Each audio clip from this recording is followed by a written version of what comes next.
My name is Karen Houle. I come from Canada. I work at the University of Guelph, which is close to Toronto.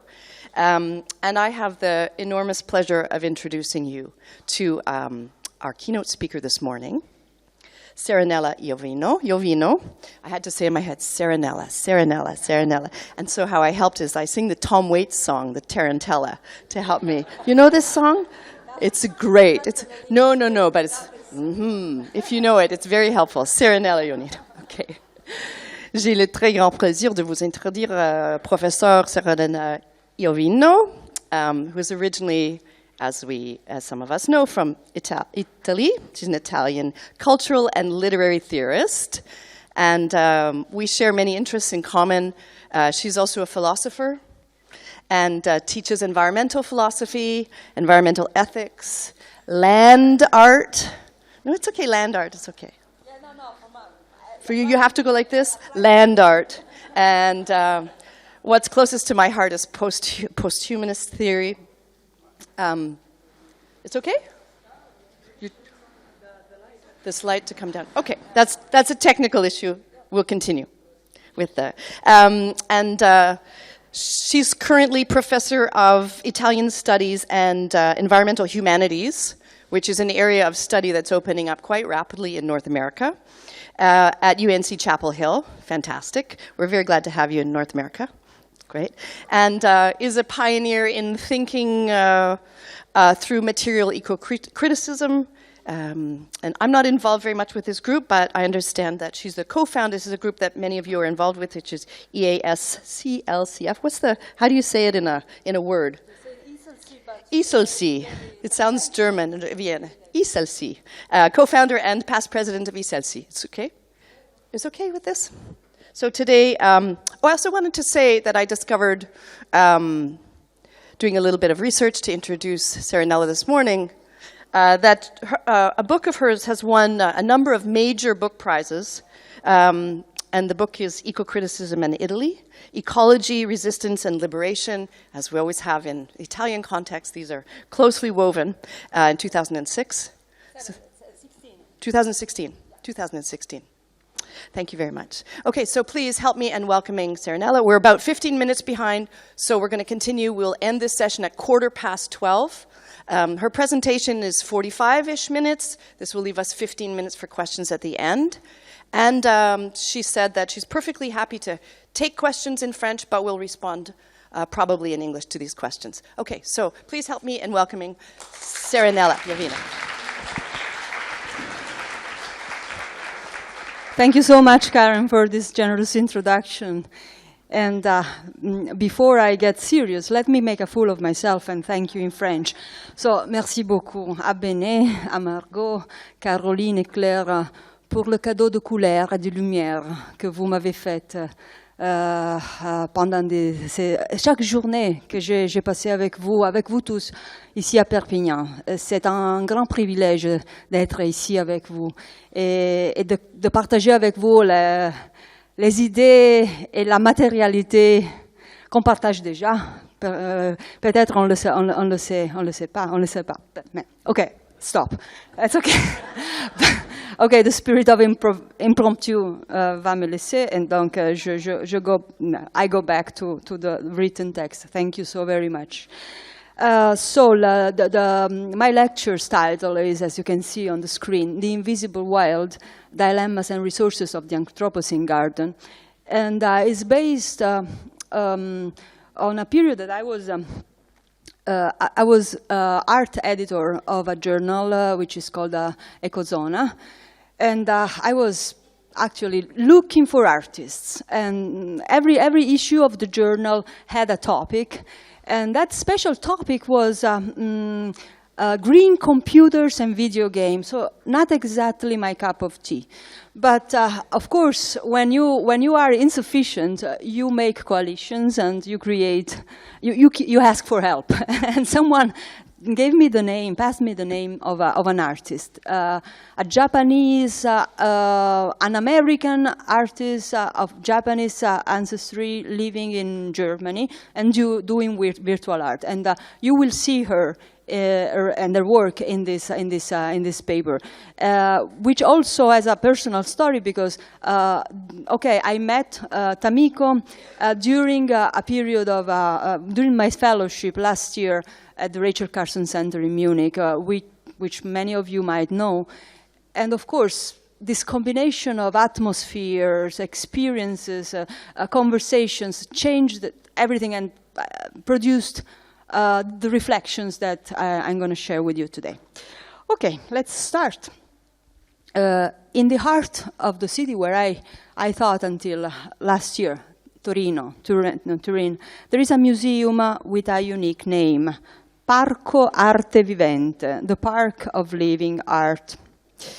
You can access it through a modern building, a house full of light contained by glass and wooden walls. Seen from the inside, the museum is not particularly big. The larger part is outside. A garden surrounds the house with a gigantic clover leaf, trèfle. You can see that, yes. And Nathalie Blanc was there when it was built, so it's an involuntary homage to her. Trèfle by Dominique Gonzalez Forster, and this clover is carved into the ground and covered with ivy. Spreading over the museum's roof is another garden, Jardin Mandala, designed by the French landscape architect Gilles Clément.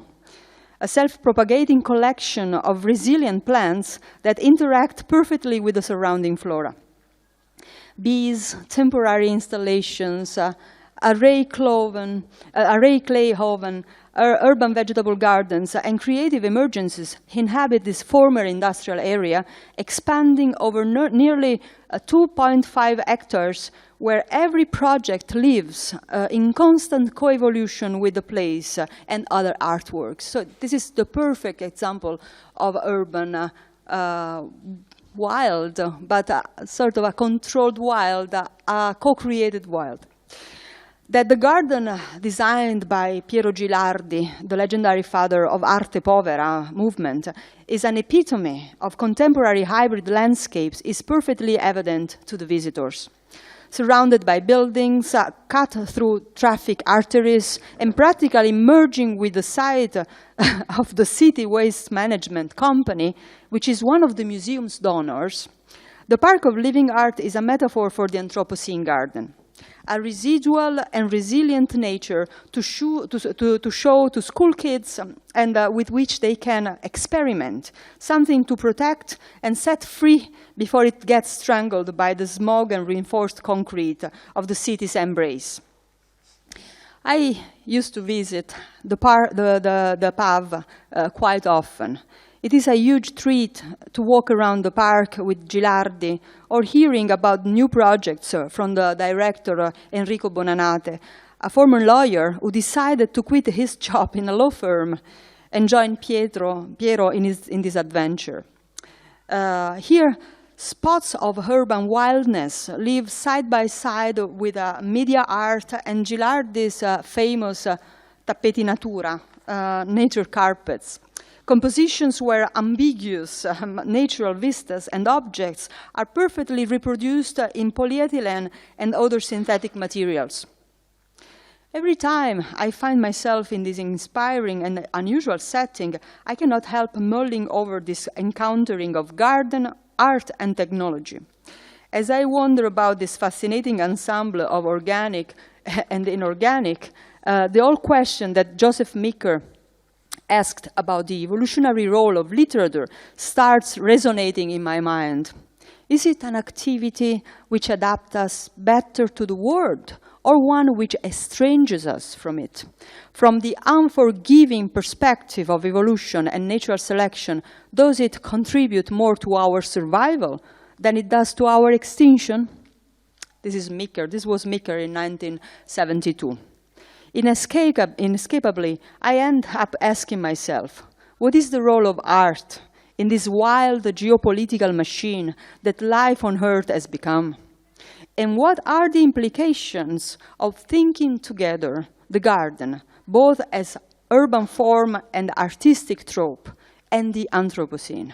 In other words, what do we discover if we read gardens and Anthropocene with and through one another? Well, my response, of course, it's a temporary response and always in becoming. My response to these questions will sound like a provocation, and perhaps it is. But perhaps it will also be a fruitful one. Let's see why. For many centuries, the garden has been at once a theory and a practice for creating order out of chaos. Whether shaped according to the laws of geometry or modeled upon ideals of freedom, gardens are eloquent embodiments of the human aspiration to tame and remake nature. Considered more closely, however, the aspiration to transform nature is also part of the discourse that has supposedly plunged the planet into the Anthropocene. Seen in this light, the Anthropocene, too, is a garden, a colossal, dysfunctional, and wild garden, escaped from the hands of those who triggered it and populated by the material consequences of their ideals and ideologies.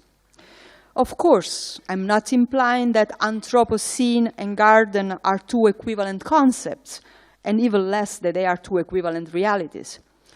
It is, however, a matter of fact that both the garden and the Anthropocene are enabled by the use, or plunder, if you wish, of resources and the practice of externalizing the costs of their transformation.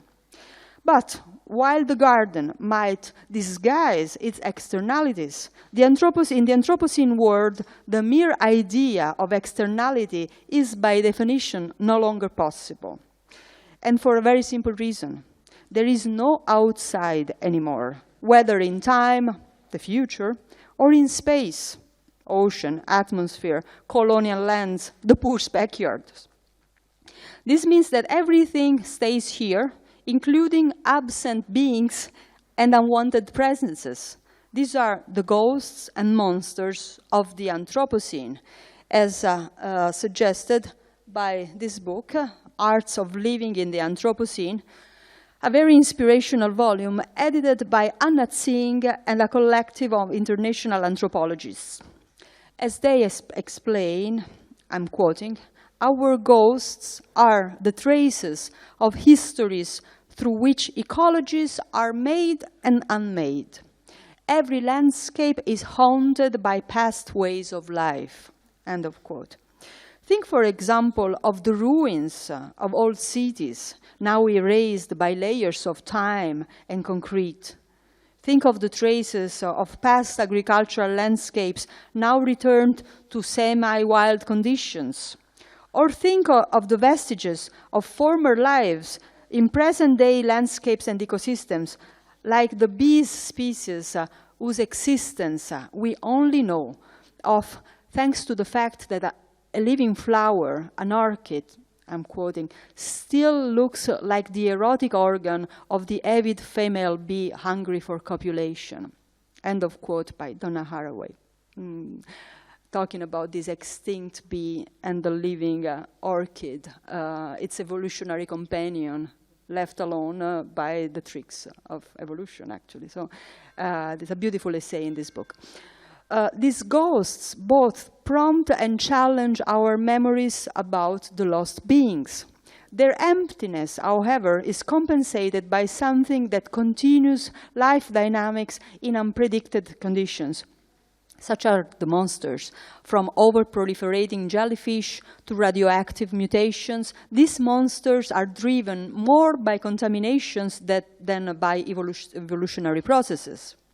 So these are the two faces of this garden, the Anthropocene, whose emotional constellation is one of melancholy and amnesia at the same time.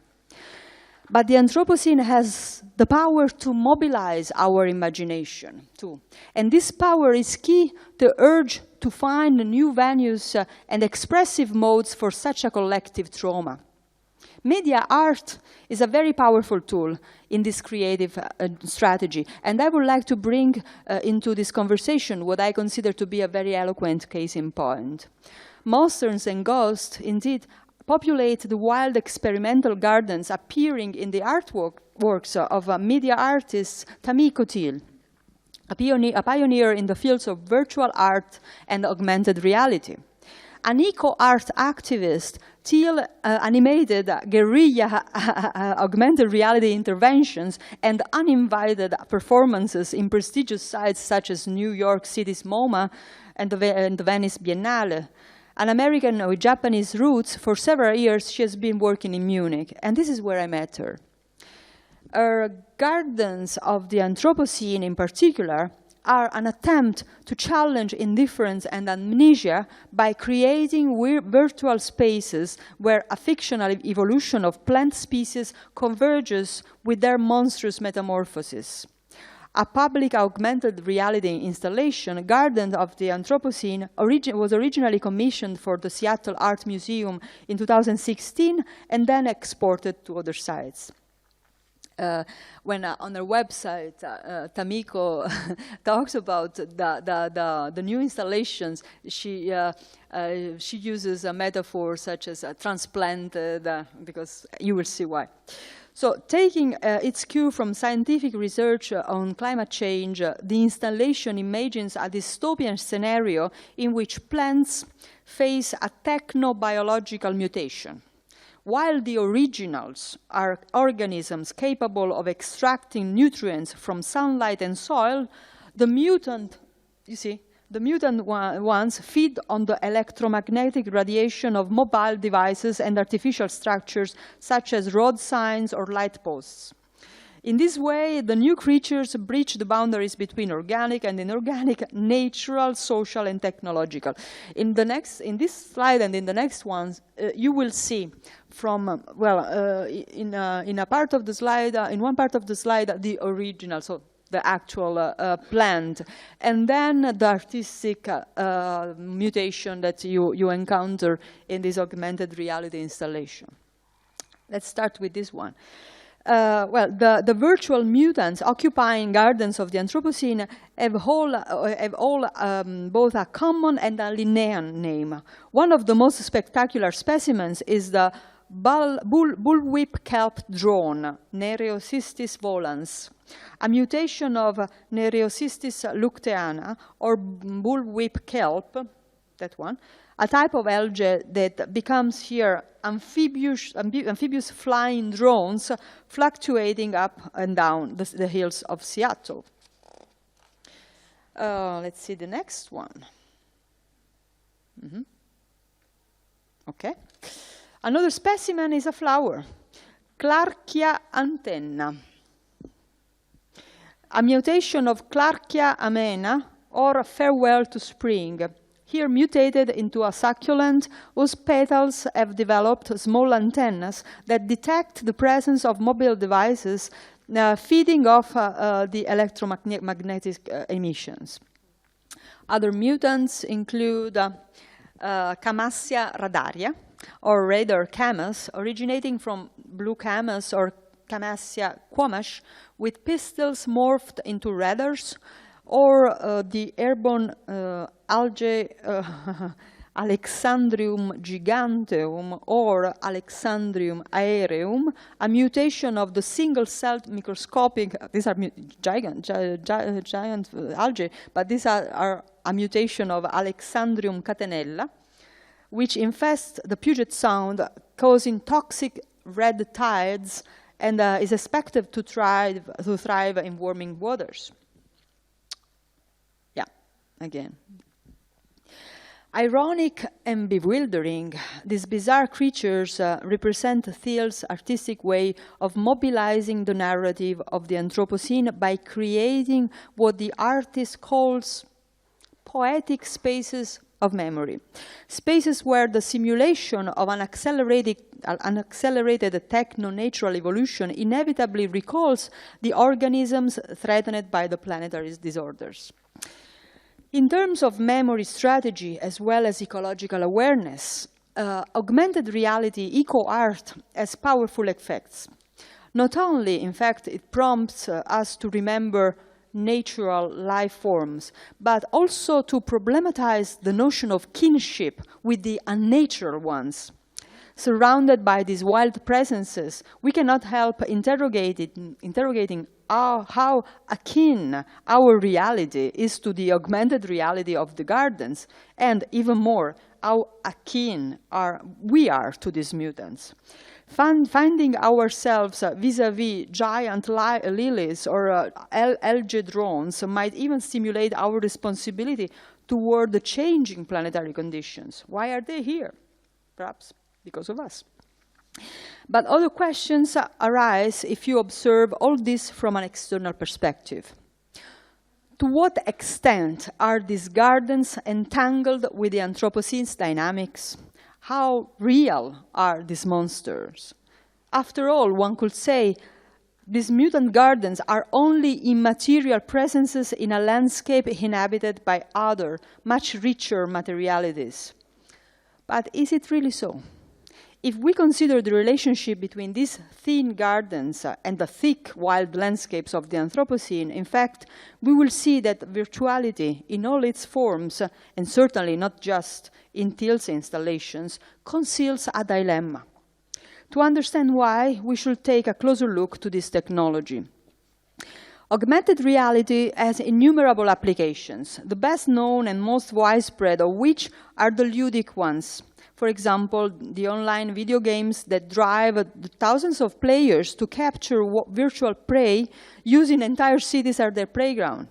Tamagotchi or wow, article. In many other cases, for example, geolocalization, virtual tags, social networks, we employ augmented reality without even realizing that we are doing so. All these functions, so they are in a way, we are not naturalizing them in our everyday life.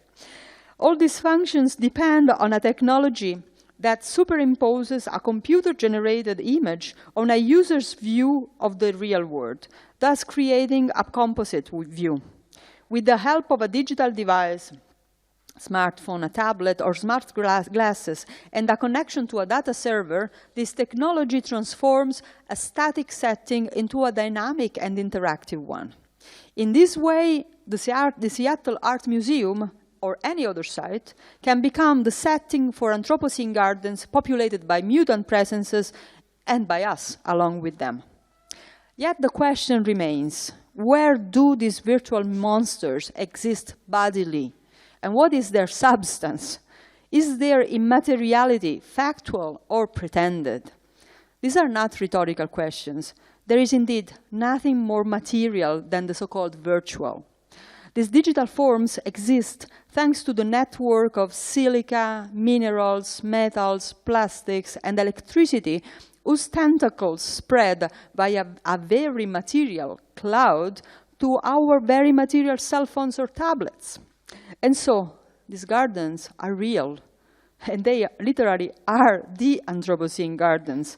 Their topography is a topography of servers, wires, undersea cables, microwave towers, satellites, data centers, and water and energy resources, to quote Alison Carruth. This is something that ecomedia scholars like Sean Cubitt, Jussi Parikka, Siegfried Zielinski, and Salma Monani have seen very clearly. That is why the Anthropocene is also and essentially connected to a geology of the media. Localized in the mineral and metallic components of our computers, televisions, batteries, and electronic devices in general, whose lithic parts include rare earth elements, metallic ores such as the conflict-ridden coltan, and even gold and platinum.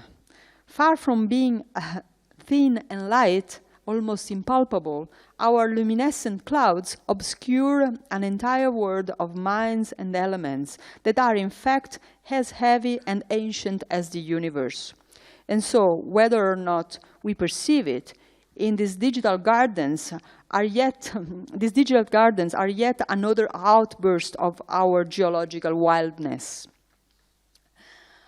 A deep time of the planet is inside our machines, crystallized as parts of the contemporary political economy. Material histories of labor and the planet are entangled in our devices, so Jussi Parikka. I have seen with dazzling wonder another specimens of Thiel's Anthropocene gardens. at the Pinakothek der Moderne in Munich, in the company of the artist. It was a cold January afternoon last year. The installation title was Wild Garden. And that was ironical, because we were in Munich, one of the least wild city that one can imagine. Anyway, here, thanks to an app I downloaded directly from the museum's Wi-Fi network by scanning a QR code, technical I am, quick response code, with my smartphone, gigantic water lilies, flying engines, and the huge flowers started materializing around me. And my husband that you see in the picture. On my cell phone, I was literally seeing the ghosts that surrounded me, ghosts previously invisible to my naked eye. And they were there, not only on the screens of our tablets. They were at once the ghosts and the monsters of the anthropocene. They were really there. This spaceship you see was really there, also there, not only virtually. Again, yeah. However innocent and aesthetically sublime, these virtual creatures are part of what Jussi Parikka calls the sphere of media natures, a network of agents where exploited people, non-human natures, and entire habitats are crushed by the same fate that shapes the unequal sociosphere of the Anthropocene. And I have here another quote, which is, anyway, similar to the other one. I'm not going to read it. Here we encounter the enslaved people extracting coltan in a Congo that has never ceased to be a heart of darkness. Or the 40,000 children that, according to estimates by UNICEF and Amnesty International, extract cobalt from African mines. And the violence, both fast and slow, of an eternal colonialism, which is invisible only to those who refuse to see it. As Jared Farmer bitterly ironizes, I'm quoting, the message on the back of each iPhone, designed by Apple in California, assembled in China, could include an addendum extracted from Africa. And so, however pleasant it might be, it is a matter of fact that our cultural activities depend on these materials and these technologies, including art, might be involuntarily complicit with such systems. Many questions arose during my conversation with Tamiko, a funny, and now you can say why, trilingual dialogue in German, English, and Italian. I don't add Japanese, because of course. The most important ones, however, remained unexpressed on that enchanted afternoon, on which I was able to see flying objects, even in the subway stations of Marienplatz. Here. These questions continue resonating inside me now. What if the price of this exquisite immaterial experience is the wildness of this time? What are the real ghosts and monsters hidden in our gardens and in our PC, smartphone, and all the electronic extensions of our geological selves? But perhaps, even more important, how to deal with the fact that, like Thiel's artworks, this presentation and this entire conference also come from the same geology, the same network of I'm quoting, electronic waste, resource depletion, and globally unevenly distributed relation of labor, end of quote, that makes the substance of the Anthropocene. What are the ghosts and the monsters hidden in our own Anthropocene gardens? And what if, in order to survive in these gardens, we do need the ghosts, these ghosts and monsters? In his volume of essays, Collezione di Sabbia, Italo Calvino devotes an entire devotes an entire section to Japan. Here too, the garden embodies a human-made perfection, where artifice must be visible in every detail. from stones to sand to trees to wooden temples, all is graciously arranged and perfectly planned. Here, literally, all nature is but art. Here, too, however, the sublime comes at a price. As he muses about these gardens, a Japanese student addresses Calvino. "Do you really like all this?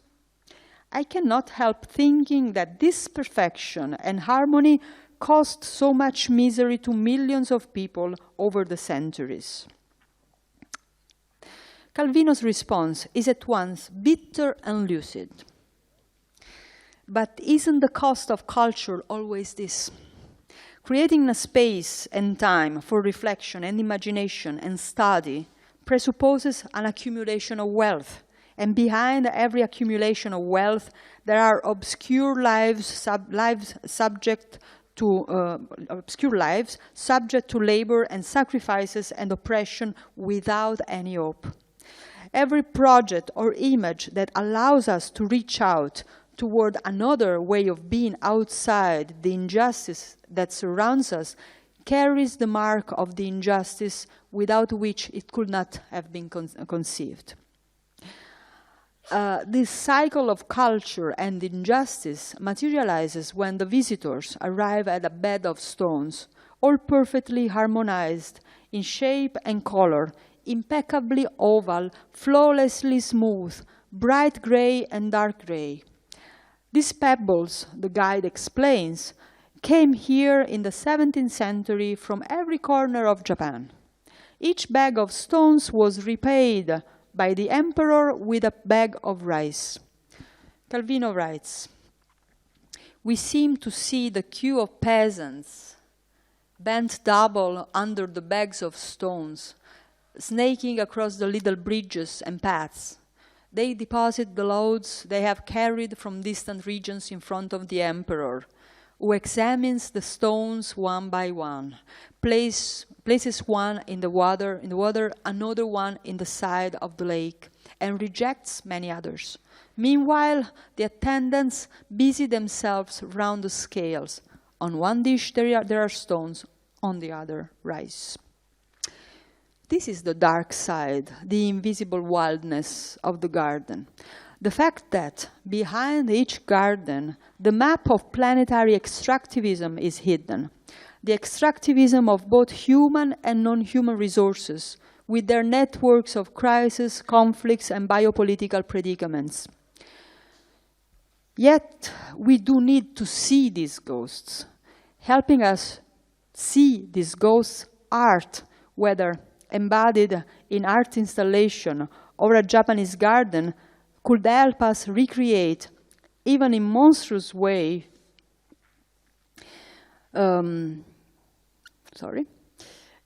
this lost memory.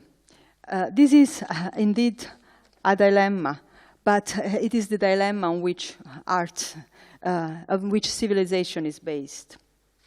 Calvino's and Till's artwork are powerful examples of how thinking the garden and the Anthropocene with one another, through one another, is important for illuminating the epoch in which we are living.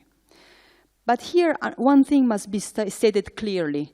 Thinking the garden and the Anthropocene through one another does not mean equating them with one another. Although they might fit into a similar net framework, gardens and the Anthropocene are not exactly the same. In fact, despite all its contradictions, the garden also discloses unexpected resources. The theorist of planetary garden, again Gilles Clément, has coined the expression jardin de résistance, gardens of resistance, places where biocultural diversity, interdependence, and creativity, both natural and technological, can thrive. The story I have just told you, my encounter with Tamiko and her art, happened in the city with one of the biggest urban parks on the planet, the Englischer Garten, 375 hectares. Don't ask me how many soccer fields, I should calculate. Anyway, let's say, yeah, almost 400. Gardens are, yeah, because the soccer field is a measure that is a unity of measure that sometimes it's useful to know. It's 0.7 hectares, so it's more than 400 anyway. Gardens are available everywhere to everyone in Munich. Yeah, you see, this is the plant. Even the main institution of the city, the Biergarten, is an ideally democratic way to take the garden outside from class enclosures and deliver it to the population, to the urban population, transforming it into an affordable place for sharing and conviviality. Of course, these gardens have an environmental impact, but their positive influence on people's lives and on the health of urban ecosystems is evidently more significant than the costs. The same applies to Turin's PAV, Parco Arte Vivente. It is an oasis, but an oasis for the entire city, where educational projects and eco-political visions and natural artistic creativity constitute an opportunity for actively rethinking the Anthropocene. This is why gardens are so important in the Anthropocene. They are one of the last presidia of the Holocene, as we know from the famous example of Gezi Park in Istanbul, where the threat to destroy an island of flora and fauna in order to make room for yet another shopping mall and another waterfall of concrete provoked riots and an upsurge of thousands of citizens, unfortunately suppressed. The urban revolt is a way to occupy the Anthropocene, as Marco Armiero says, rethinking the garden as a coalition of humans, flora and fauna through culture. If the price we pay for culture is hidden behind the sublime, perhaps we might use this culture to compensate the very brutality of a world without culture and without gardens. This is, in fact, the real Anthropocene wildness, a world without culture and without gardens, perhaps. Be it in Munich's English Garden, Istanbul's Gezi Park, or Turin's PAV, and even be it Tamiko Thiel's Anthropocene Gardens and the Japanese Zen Gardens visited by Calvino, we need these gardens. But what we need are gardens of resistance and not of destruction, gardens of memory and not sites where the future is only an externality for our excesses. Because after all, humans and gardens, like the humanities that nourish our discourses and visions, the humility we need to survive on a wounded planet, and even the Anthropocene as the age of the human, all go back to a common root: humus, the earth. Thank you very much.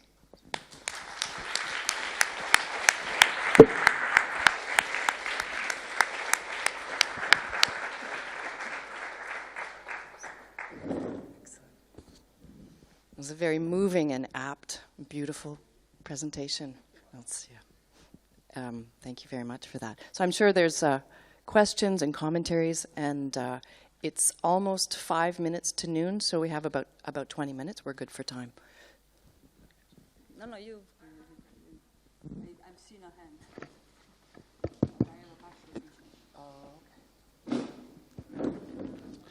Hello. Hi, Serenella. First of all, thank you for a very inspiring talk. It was really, really interesting. I follow your work, and I'm very aware that there's a very strong social impulse and social concern in your work, in your criticism, which I find very, very necessary. So my question is about the use of the word Anthropocene.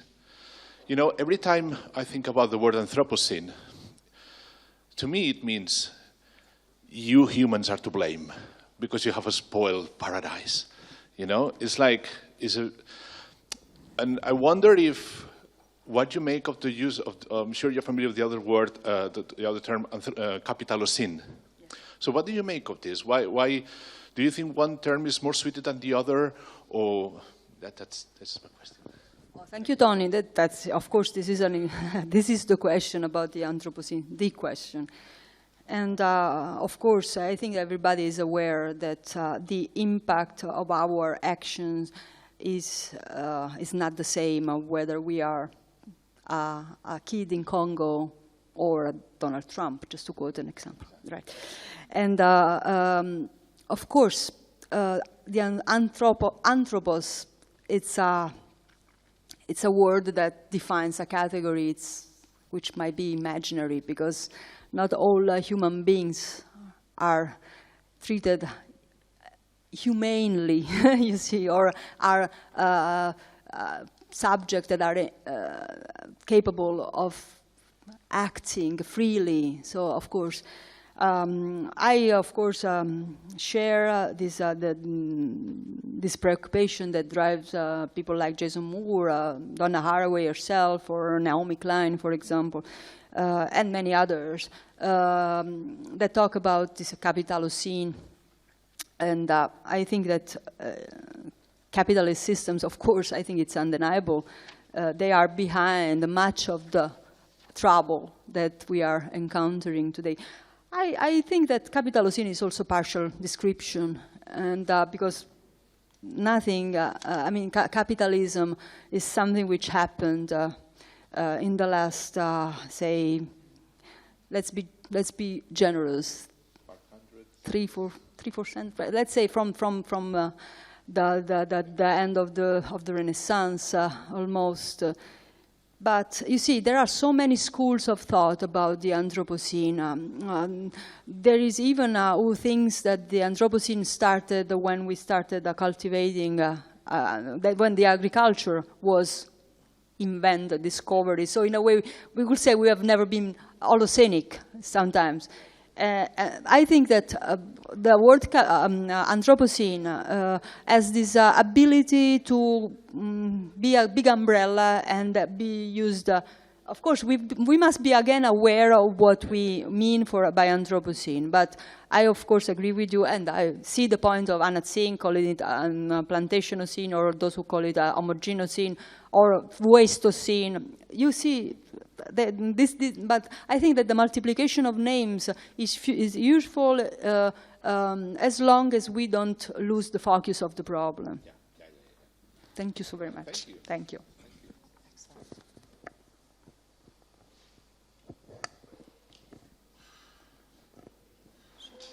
Go ahead.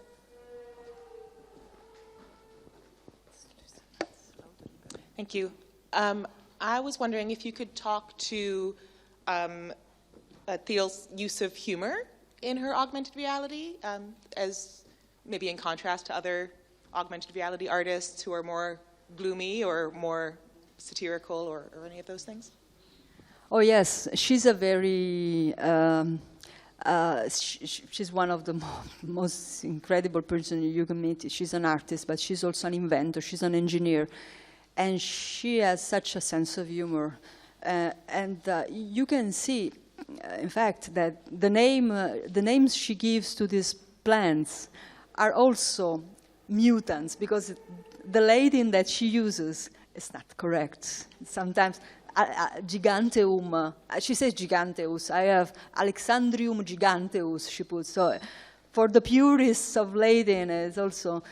So in a way, she wants to show, I think, that everything is a mutant, and we ourselves are mutants. And of course, these are ironical encounters, and you know that irony is also, especially when it was used by romantic poets, as the function of diminish your presence in front of reality. So it makes you feel funny, but also inadequate sometimes. And you smile, you are, of course, puzzled in front of these strange beings, but at the same time, you feel that your comfort zone is being pushed away from its usual border. So it's the uncanny that meets the ironic in these artworks.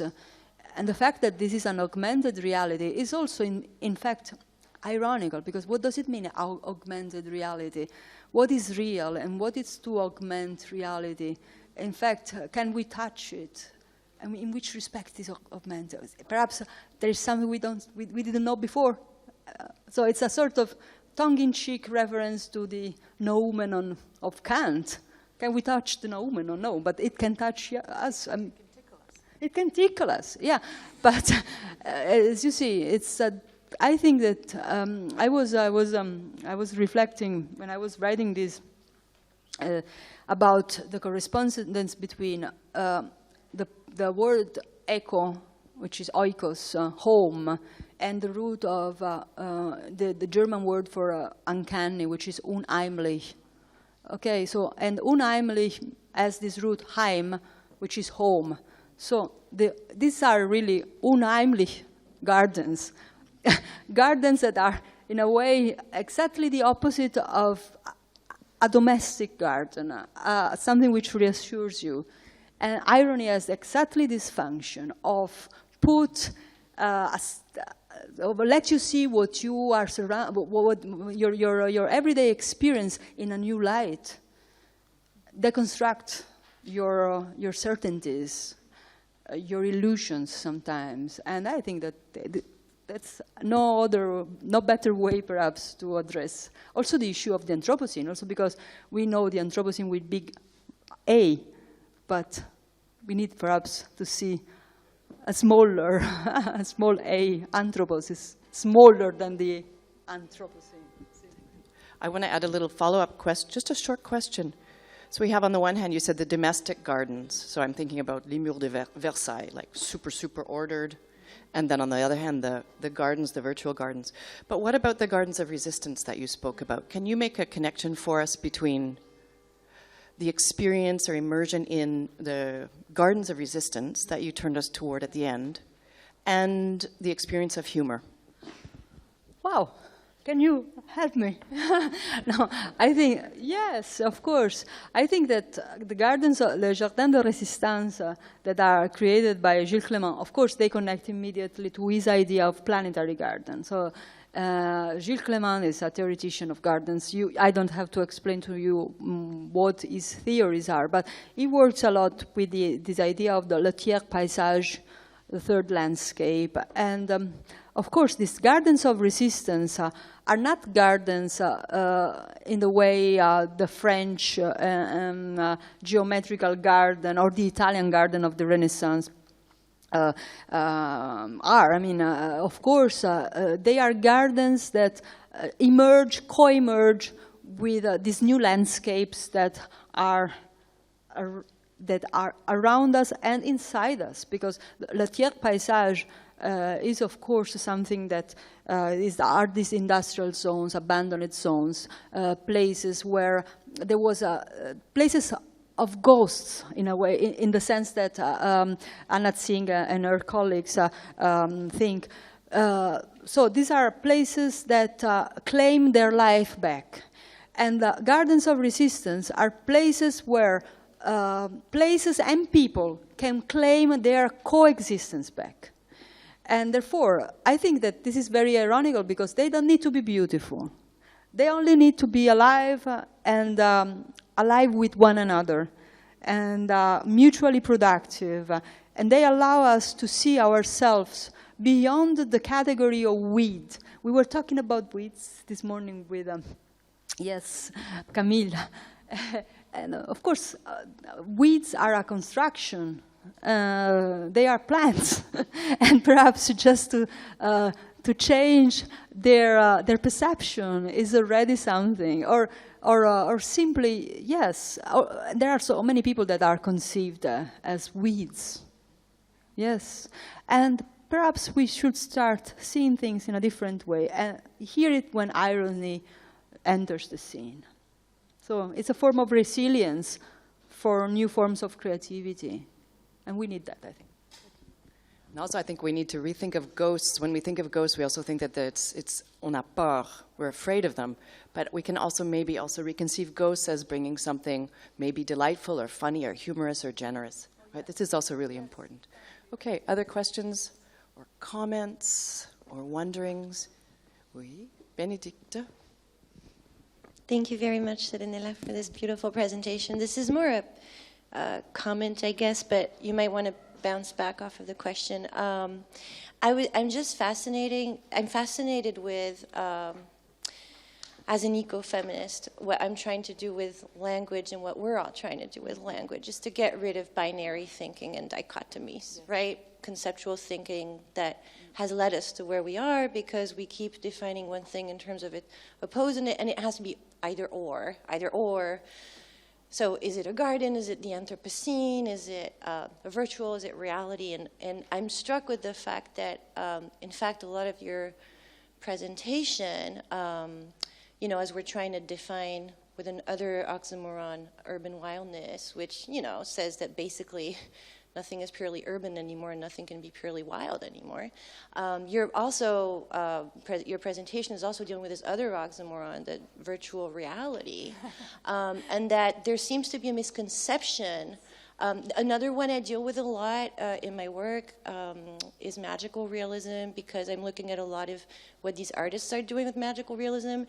And I get so frustrated with the fact that a lot of people seem to think oxymoron in terms of binary opposites, whereas that is precisely the point of an oxymoron. And I feel like you're doing a really great job showing us how there is no virtual reality, of course, is reality, and not what we comfortably started thinking when it came. A lot of people kind of dismissed it, that it was not material reality, and therefore the virtuality of it, so-called virtuality, made it not material reality. And I get the same thing with magical realism a lot, where people, you know, and of course it's a term that has been used in post-colonial context, so, but where basically it says, it does the same thing, that, you know, those terms, what is realistic or what is magical, the opposition between the two is subsumed by using those oxymora. So I'm thinking maybe one of the ways also that art helps us change our perceptions of our environment is because it does precisely that. It focuses, because its oxymoronic potential is so huge and powerful that in fact it challenges all of those wordy concepts that keep us from looking at things as not either or, but and. It is and virtual and real, and it is and magical and it is realistic, and it is urban and it is wild, and so on and so on. Yes. I think that's, yeah, you said it beautifully, and I want only to add that, I'd like to add that Gabriel Garcia Marquez was always a little bit bothered when they use this label of magical realism. He said, oh, well, I know Macondo very well. It's almost, yeah, and of course our creativity is magical, but it's also embedded in our organic reality. And everything that is around us is at the same time, how many miracles that are perfectly natural exist? Thank you. Est-ce que c'est Hélène? Oh, there's a question from Hélène at the back.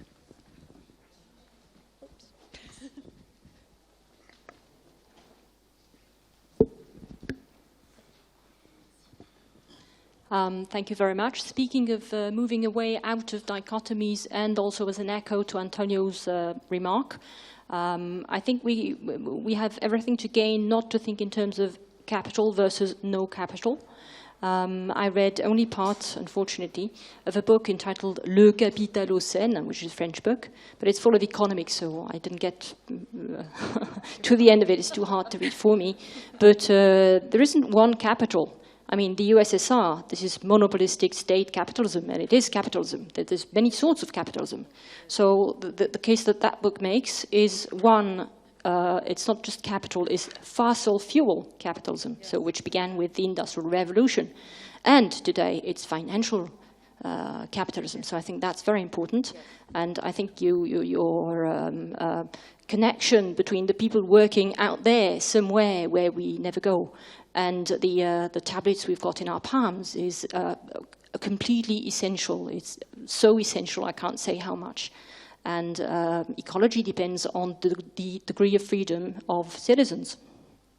Thank you very much. You said it beautifully also. And I want to, it's essential to think that the same or similar dynamics can leave behind different ideologies. And this is absolutely crucial to understand. And I want to, I think it was a book of 1997, so well before all this anthropocene sort of drunkenness, let's say, because it was Caroline Merchant, whom you will know of, especially ecofeminists, but she's an historian teaching in Berkeley. She wrote this very interesting book titled Radical Ecology, in which she was already pointing out how in what you call second world countries, the impact of industrial activities motivated by that kind of ecology. So in the former USSR and in China today we see that, and not only in China. So another regime, another political ideology drove to the exploitation of natures, right? So human and non-human natures, which is part of the causal complex of what we call anthropocene. Anthropocene. Another name of the Anthropocene is Manthropocene, by the way. And this is an homage to Bénédicte. Let's not forget that everything, there is nothing neutral without insisting. Everybody carries her responsibilities, but their responsibilities, but so there are so many shades. So, but thank you very much. I think I saw a question at the back. We have time for probably 2 more questions. At the back, please. Well, I'm going to make a comment. It's not exactly a question, but first of all, thank you for your speech. It was really good. I enjoyed it a lot. I'm a biologist, so I'm trying to connect my world with yours. And like kind of explain what we're going to do tomorrow at 4:30, which is part of a research, but since the point of view of biologists. And it makes perfect sense. Because I was listening to you, and I saw that the author, like some authors, sometimes they created scientific names for the mutants. We are actually considered that since we go in the history of the human being, we're going to get some mutations in our genome. And we made a study of spiders. So we studied spider communities and a park. So that could be your perfect garden that you mentioned of resistance, because we are trying of creating an ecological protected community of some specimens that can be considered extant.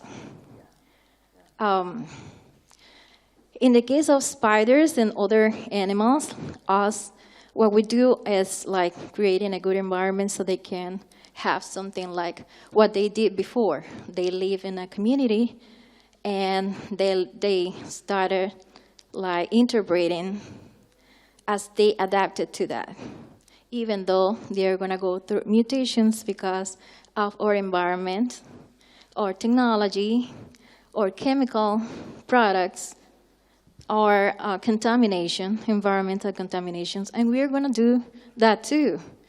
So it's really curious. When we did DNA barcoding, which is part of DNA profiling, so maybe you are more familiar with that word, we noticed that we were doing something that is called alignment, and we have to sequence DNA and align that new DNA with some sequences that we find in databases. And we think the missing bases, because it's not aligned 99%, maybe 90% or less, the missing bases are due to mutations in genes. So I was like trying to connect with you and your conference. So we are going to have that as a result, not only of you said before, it's not only a result of our evolution or adaptation, it's also a result of whatever the nature or the environment that we created and we contaminated is going to influence on us. Yeah, thank you very much. Two things rapidly. Perfect point. Evolution is driven by casual mutation. So it is exactly the way it works. And without mutation, without this sort of mistakes in coping, genes, you will never have change. You will always be in a sort of passive reproduction or a sort of a xeroxization, if these words exist. But the difference with the discourse that Tamiko does is that in this evolution, and we have so many cases, I mean, everything that we eat is the outcome of a human-induced evolution and mutation. But here, another factor enters the scene, which is technology. So it's a sort of this strange guest that comes uninvited in this game and participates with it. It's not only so genes or natural biological dynamics that are involved, but also something else. And of course, this is the whole point. And another thing that you said that's very interesting is we give names. Names are indeed perhaps so important. They are, of course, they can be criticized and changed, but they have this incredible heuristic function. They help us see things. They help us recognize that specific spider or this specific epoch. Without the name Anthropocene, we wouldn't see the connections between climate change, species extinction, everything that you see around you on the crust of the earth, on the bottom of the ocean, everything as a framework or unequal protection of people, the unequal role played by people around the globe. So all this hangs together because there is this word Anthropocene. Now, we might criticize the word, but it's only a word. But the fact is that these things exist and they are perhaps connected much more than we believed before. As I promised, one more question, but I can't remember who gave me the hand before.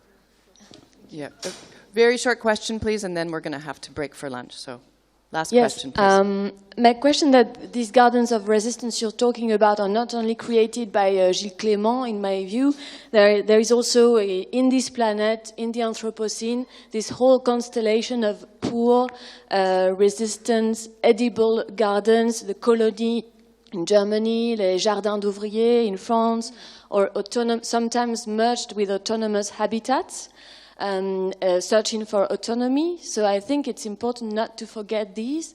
And in my thesis, I've studied how these gardens, edible gardens, driven by autonomy, generate their own language, own imaginary, how they generate a kind of art which is completely re-embedded in everyday life, and so which does not depend neither on landscapers, nor on artists, nor on technology. So I think it's important to have this typology of gardens in mind, not only parks. And it seems to me there is some kind of fascination with this notion of Anthropocene for one kind of gardens and overshadowing this popular culture. I think you're perfectly right. And I think that one of the main examples of gardens of resistance, even though they are not called like this, are Detroit's urban gardens, for example. And there are so many. They are, of course, one of these gardens of resistance. I was using Gilles Clément for the expression, but of course, the word survives, the Holocene survives, thanks to the efforts of these people that don't know don't even know that they are creating a garden of resistance. But thanks to them, just like Les Savants, what was it? That was a beautiful poem by Jorge Luis Borges. They say, one who plants a garden, someone who caresses a dog, a sleeping animal. These people are saving the world. They are saving the world. So even though they don't know that, but thanks to all of them, of course. Right. So just to remind you of something that Serenella said, is that names help us to see things, but I also want to bear witness to the fact that this paper, honestly, will help me see the stones as we move out of this building differently. And it's already had an effect on how I see the plants in this room. So we thank you for the shift in our perceptions that you've managed through a very beautiful presentation. So please help me to thank everyone.